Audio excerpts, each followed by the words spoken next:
Olympic Games, and the Bible is on that list. I kid you not. Organizers are citing security reasons. Christians, not surprisingly, are outraged. Now, Internet evangelist Bill Keller is calling for a boycott of the Olympics. First of all, I didn't believe this was true until I confirmed that it was. The logic was that it might incite violence. What do you think of that?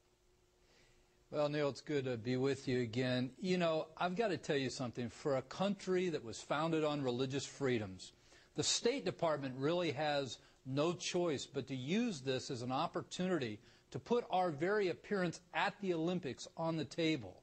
You know, you're the business guru. You can tell us what the trade deficit is. And apparently we don't have a lot of leverage in trying to even that out. But we have a lot of leverage with our athletes, with our television, with the viewership, with the dollars that we're going to bring to the table. And if this country is going to insist on banning the Bible, then I think it's time for our country to respond and say, listen, you want to ban the Bible? Then we aren't showing up. Well, you know, Bill, I would go one step further. What I couldn't get an answer to before coming up here, so it might not be that it's not the case, just that I didn't get an answer, is whether the Quran is similarly sworn off that list. Interesting, though, the Quran wasn't on that list. So, all right, then, if that is the case, you have to wonder what kind of tone is here and who that's being preached to. Well, here's what's really happening, Neil.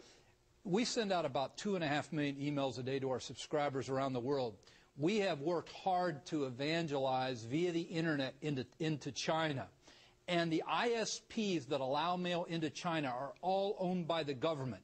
Every email we send that has Christian content is immediately wiped off the servers. They never get to their destination.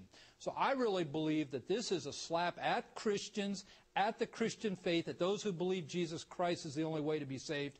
And I think this country, the government of this country, needs to show some leadership and say, listen, you don't want our Bible in your country, then you don't need our athletes in your country. But we're not going to do that. And then the message to China is we're okay doing this, right? You can do whatever you want. Hey, you know what, though? How can you blame China when you have people like Kathy Griffin and Bill Maher and George Carlin who make millions of dollars a year bashing Christians? I mean, all they got to do is turn on our television, and they can see that Christians are fair game here, so why not over there? Well, Bill, you raise a very good point. Good series of points. Bill Keller, thank you very much.